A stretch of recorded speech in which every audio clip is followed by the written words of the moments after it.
chacun a été horrifié, traumatisé, panique totale, comme si c'était l'annonce de l'Armageddon. Lorsque le 12 décembre 2022, les vidéos avec des messages alarmants ont commencé à défiler sur des réseaux sociaux, Facebook, Instagram ou même Messenger, sans pour autant oublier Twitter, alertant les populations de Douala que les microbes étaient dehors, qu'ils étaient dans tel quartier et partaient dans tel carrefour, avaient déjà zigouillé tel. Et le tout était accompagné des images horribles. On se croirait au Rwanda en 1994, au début du génocide, où armés de machettes, de couteaux, des gants, d'enfants, de jeunes, étaient pratiquement sous l'emprise de l'alcool, de la drogue, et menant une véritable razzia au niveau de Douala. Plusieurs quartiers, 5 sur 6, dans l'horreur, dans la stupeur, dans la consternation. D'autant plus que le 117, que les pouvoirs publics ont pourtant prétendu mettre à la disposition du peuple, ou plutôt de ceux qui se sentent persécutés, harcelés, ne fonctionnait pas. Où étaient les policiers? Portés disparus. Où étaient les gendarmes? Portés disparus. Où étaient les militaires? Portés disparus. Et pourtant, quelques jours avant, on avait vu des camions de militaires, de gendarmes, de policiers arpenter toutes sortes de ruelles, menant vers Japoma, encerclant Japoma, où les militants du MRC partaient pour un meeting d'installation de leurs dirigeants, et parce que Maurice Kamto devait y être, lui qui n'a aucune arme, qui n'a aucune machette, qui n'a aucun couteau, le régime Biya a mis l'artillerie lourde dehors avec les Mami Wata. Mais lorsque le peuple est en panique, pendant des heures et des heures, on n'a pas vu, les policiers se sont plutôt cachés, laissant libre cours à une bande de sauvageons incultes, à une bande de quelques délurés, à une bande d'assassins, à une bande de fous furieux, terroriser une population dans la ville de Douala. Et puis, 48 heures après, voilà un gouverneur qui sort avec sa belle bedaine, voulant taper les mains sur la table, et guettant derrière si peut-être les microbes ne vont pas arriver, tremblotant tel une feuille, pour finalement dire.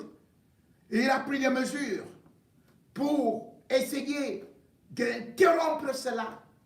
Et quand il vient annoncer cela, le prophète lui aussi avait déjà dit que donc, maintenant, les grandes résolutions, c'est que plus de Benskin, de 20h à 6h du matin, allez, on va fermer les débits de boissons, on va interdire, bien évidemment, la vente de ceci et cela.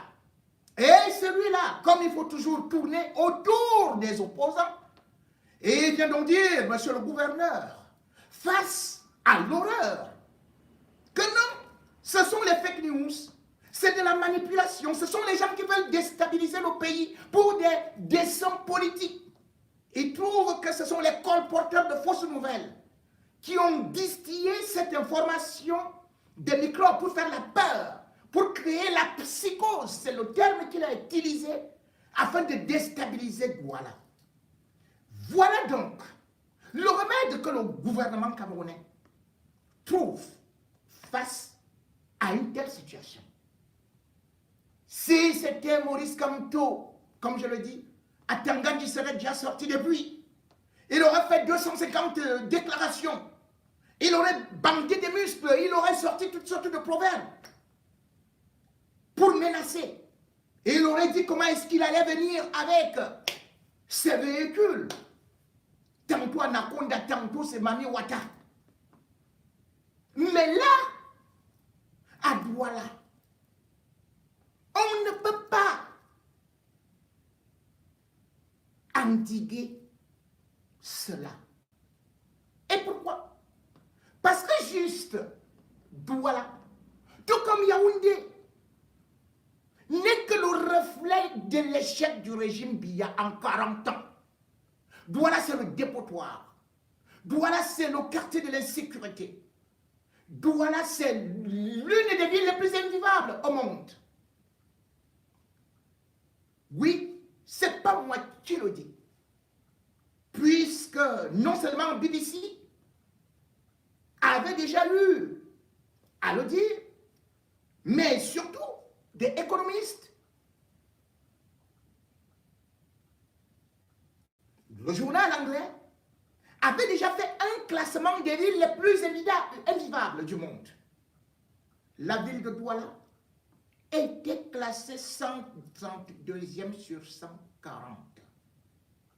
Douala donc, depuis 2019, est dans le top 10 des villes les plus invivables. Et selon les critères qui ont été faits par cette structure très respectée, eh bien, Douala, c'est l'analphabétisme, donc c'est le chômage, c'est bien évidemment le trafic de drogue, c'est aussi l'un des endroits où pratiquement on a la saleté, les poubelles un peu partout. Non seulement il y a la démographie galopante, mais surtout l'urbanisation n'a pas été respectée. Les maisons s'empilent, les quartiers pauvres se succèdent. On ne connaît même pas le nombre de personnes vivant à Douala, soi-disant capitale politique et économique. Oui, depuis pratiquement 2009, les seules statistiques qu'on a, c'est qu'il y a 4 millions de personnes à Douala. Depuis 2009, là nous sommes en 2022. Pas de recensement. On ne connaît pas qui est qui va où, qui sort d'où. Et du coup, Douala a fait le lit de tous les grands criminels venant d'Afrique. On trouve dans le Gant des microbes, des Maliens, des Centrafricains, des Tchadiens, des Camerounais. Parce que le Cameroun est le seul pays au monde où la carte d'identité nationale est une denrée rare. Ou plutôt peut se vendre à n'importe qui, sauf aux propres citoyens. Et du coup, des bandits viennent de tous les autres pays pour venir s'installer à Douala. Comment pouvez-vous comprendre qu'un Camerounais ou bien qu'un citoyen de Douala, et même cela qu'on arrête, qu'ils n'aient pas de pièces d'identité sur eux? Comment peut-on les contrôler? Comment peut-on y arriver? Au moins à savoir que c'est à telle ou telle adresse, puisque Douala n'a pas des adresses. Et c'est pour ça, comme je suis ici, si la police me recherche, on me localise immédiatement, on dit telle ou telle rue. Même en République centrafricaine, là où il y a la guerre, il y a les adresses. À Douala, vous entendez les quartiers, vous entendez les carrefours 3 bordels. Vous entendez double balle. Vous même entendez les noms qu'on donne au quartier de Douala. Et Makéa là-bas, alors, c'est grave. Ils sont là. Le gouverneur dit que c'est des fake news, alors que c'est lui, en novembre 2020, qui était le premier à faire une sortie, suite justement à une succession d'agressions de ces microbes, où il avait dit, plus jamais ça, on va bannir tous les microbes. Et aujourd'hui, les microbes se sont multipliés, et ils sont sortis, ils sont encore beaucoup plus agressifs et beaucoup plus furieux, découpant des gens, arrachant des portables, barrant des routes. On connaissait le phénomène des coupeurs de route il y a très longtemps. On ne pouvait pas imaginer qu'en pleine capitale économique, que les gens armés de gourdins, de machettes, de couteaux, puissent non seulement vous arracher votre sac, arracher vos portables, mais faire même irruption dans un marché, y opérer être inquiété. Le 6 août 2022, on sait très bien qu'en plein marché Congo, eh bien, ces brigands sont arrivés là-bas. Ils étaient au nombre de 11, nous dit-on, parce qu'on nous a dit qu'ils avaient été mis aux arrêts. Et ils avaient non seulement pillé les boutiques,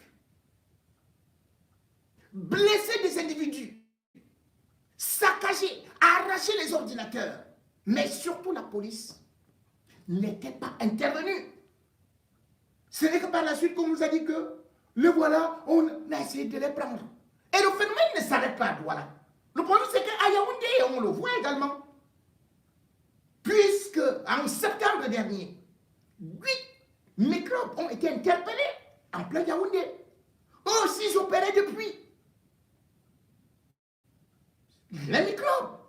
C'est un phénomène qui est venu de la Côte d'Ivoire en 2011, c'est-à-dire qu'après la crise post-électorale. Bref, il n'y avait pas d'État. Mais le Cameroun, c'est un État.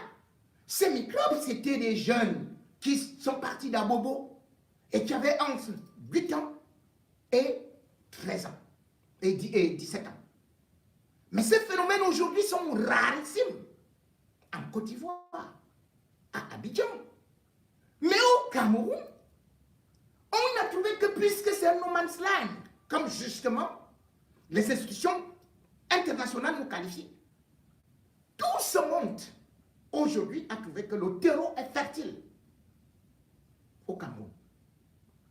Que ce soit la crise anglophone dans les deux régions, ceux qui sont partis de là-bas, que ce soit Boko Haram, tous maintenant sont installés à Douala.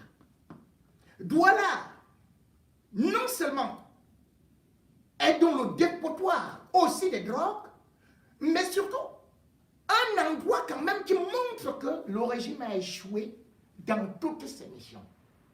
Puisque, selon certaines statistiques, sur les 4 millions qu'abriterait Douala, et d'ailleurs certains parlent de 7 voire 8 millions de gens qui sont là-bas.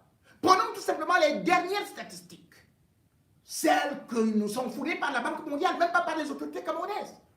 On nous fait comprendre qu'il y a 1 200 000 jeunes. Et que sur ces 1 200 000 jeunes, ils sont en taux d'échec scolaire. Et au-delà de ça, il y a 250 000 qui sont sous l'emprise de la drogue, qui n'ont rien à faire et qui doivent donc se débrouiller pour pouvoir manger. À qui la faute? Le régime va dire que c'est l'opposition qui est en train de faire ceci ou de faire cela. C'est l'opposition qui a créé les microbes. Aujourd'hui, ce régime est en train de nous dire que on doit mettre fin, ou bien plutôt, les benzineurs, les conducteurs de mototaxi ne doivent plus conduire. Qu'est-ce qui va donc se passer? Cela veut dire qu'entre 20h et 6h du matin, vous rentrez à pied, il y a les véhicules, il y a les transports en commun à Douala, et il y a quoi?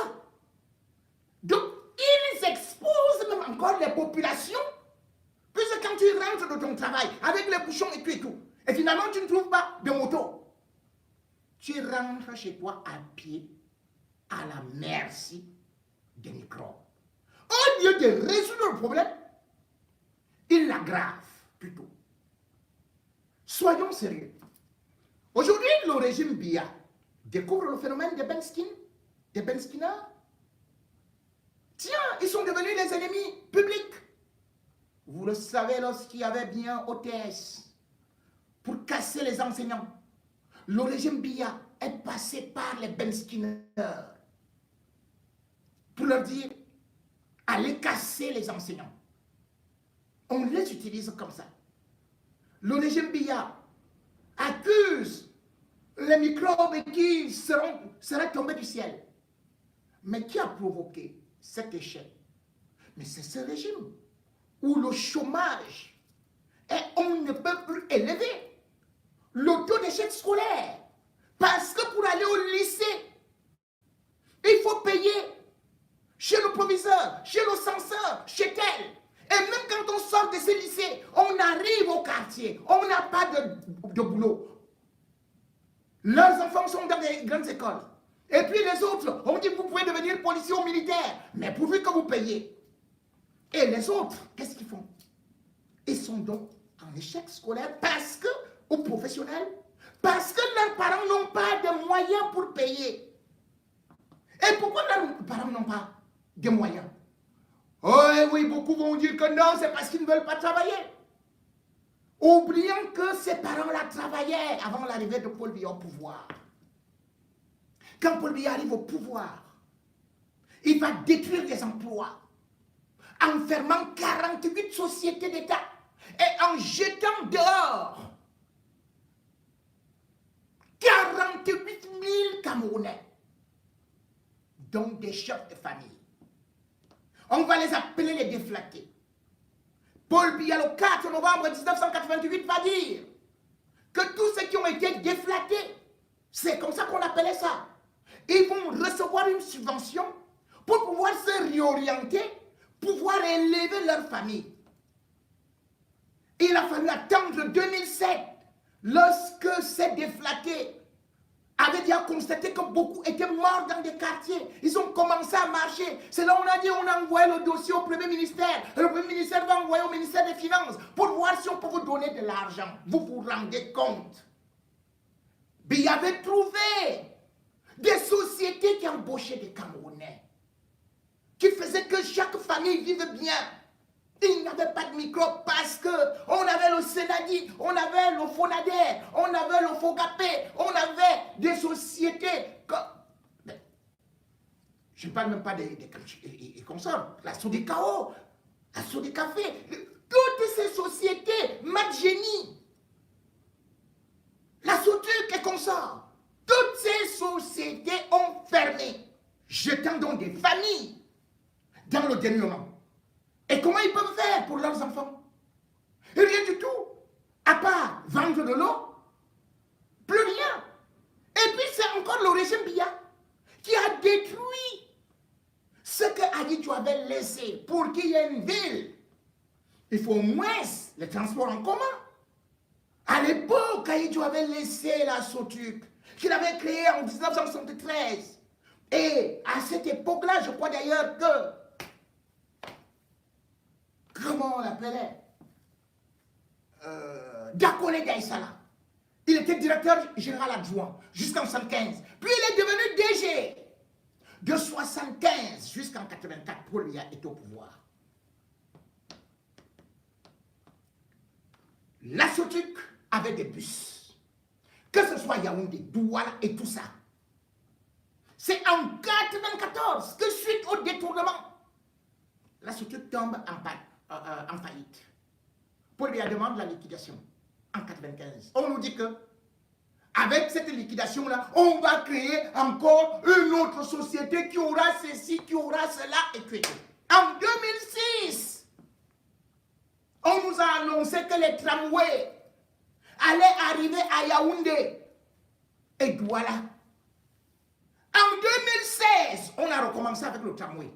On a pris l'immeuble de la mort, on a donné à certains individus, comme on disait que, oh, ce sont les Américains. Ils viennent avec la société, le bus. Le bus. On a sorti plus de 150 milliards pour des bus.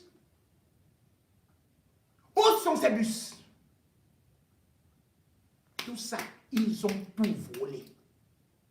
C'est donc, justement parce qu'il n'y avait plus de bus, parce que le train que Adidjo avait laissé avec la société, la régie Fercam, a été donnée, offerte à Bolloré, que finalement les parents vont accepter que leurs enfants se reconvertissent dans le Benskin. Le Benskin, son phénomène commence dans les années 91, lorsque déjà la Sotuc n'a plus de nouveaux bus, et que justement, il y a ce qu'on appelle les villes mortes. C'est là où on commence à utiliser les Benskin. Et puis pratiquement lorsque la Sotuc ferme en 1994, eh bien, on va répertorier 4 000, non, oui, 5 000 mototaxis à Douala. 2 années plus tard, on était déjà à 6 500, 7 000. Aujourd'hui, on ne sait pas. Douala est saturé de benzine, de motos, de conducteurs de mototaxis. Et vous dites à ces gens-là que allez rester au quartier, ils vont manger quoi? Ce sont des millions de personnes. Il y a même ceux qui avaient des taxis, qui ont finalement eu à troquer leur statut de taximan à celui de benziner. Et il y a derrière des universitaires. Il y a des gens qui ont pris des crédits pour acheter des motos. Ces motos d'ailleurs qui sont très enviées par les microbes, qui d'ailleurs lorsqu'ils t'agressent, ils t'arrachent la moto. Regardez à quoi ça va donner des règlements de compte quand quelqu'un ne peut pas manger. Tout Douala sera donc transformé en microbe parce que chacun devrait bien avoir de quoi manger. Et c'est ce que j'avais alerté depuis. Que ce régime a tellement fait du mal à la jeunesse. Dans un pays où il n'y a pas d'avenir, que les jeunes se transformeront en tueurs. On y va tout droit. 2023 sera encore plus fort, plus chaud. Parce que lorsque vous ne pouvez pas créer des entreprises, lorsque vous ne pouvez pas accompagner la jeunesse à l'intégration, tantôt il a dit qu'il faut faire l'agriculture. Cette agriculture-là, il dit avec les tracteurs, ça pourrit en brousse. On va faire quelle agriculture? Où? Comment? Et il n'y a même pas de route pour évacuer cette nourriture-là vers Yaoundé. Les jeunes sont donc obligés d'être des benskinners ou encore des microbes. C'est un phénomène qui ne fait que commencer. D'autant plus que le pays est en totale insécurité. Et qu'aujourd'hui, l'insécurité alimentaire est dans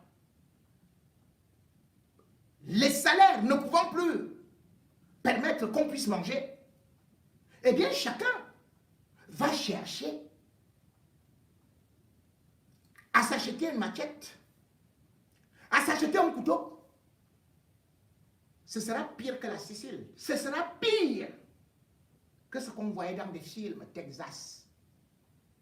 Des films du Texas, au Texas, à l'époque, où même le shérif ne pouvait plus rien faire.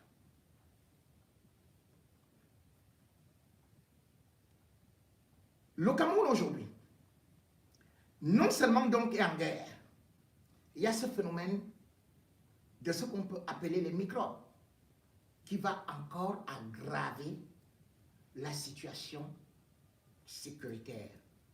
Et pendant ce temps, qu'est-ce qu'on voit?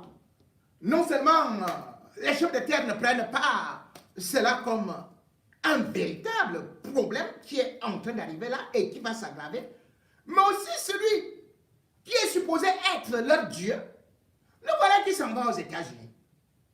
Paul Biya. Pourquoi faire? Écoutez son discours. Il ne connaît même pas de quoi est-ce qu'il parle. Dans un sommet où justement il devrait parler d'abord de la sécurité dans son propre pays, il va vous parler des choses qui... Mais c'est extraordinaire.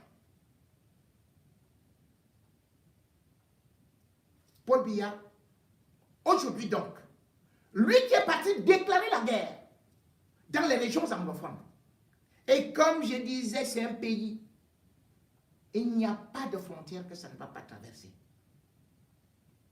La violence est comme une tumeur cancérigène. Ai-je souvent l'habitude à dire. Ça commence là, ça monte jusqu'à ce que ça va ronger tout le corps. Aujourd'hui, s'il faut commencer à résoudre ces problèmes, il faut accompagner cette jeunesse. Il faut leur trouver de l'emploi. Ou, puisque les caisses de l'État sont désespérément vides. Et puis, il faut désengorger les villes. Pour aller les mettre où? Ce sera un autre problème dans la mesure où on a parlé de décentralisation. Mais on voit pratiquement que la décentralisation n'a jamais fonctionné. Et la seule chose aujourd'hui qui fonctionne, c'est la violence. La violence. La violence. Sachez-le. Couvrez-vous. Protégez-vous. Et sachez que des nuits seront souvent très longues. Parce que d'aucuns viendront vous rendre visite chez vous. La police, vous le savez bien, n'a pas besoin de courir des risques. Encore que certains policiers sont tellement corrompus qu'ils sont même complices de ces microbes. Oui, l'État a failli à ses devoirs. Oui, vous êtes abandonnés. Oui, vous êtes dans le tunnel. Oui, le Cameroun est un État de non-droit en ce moment.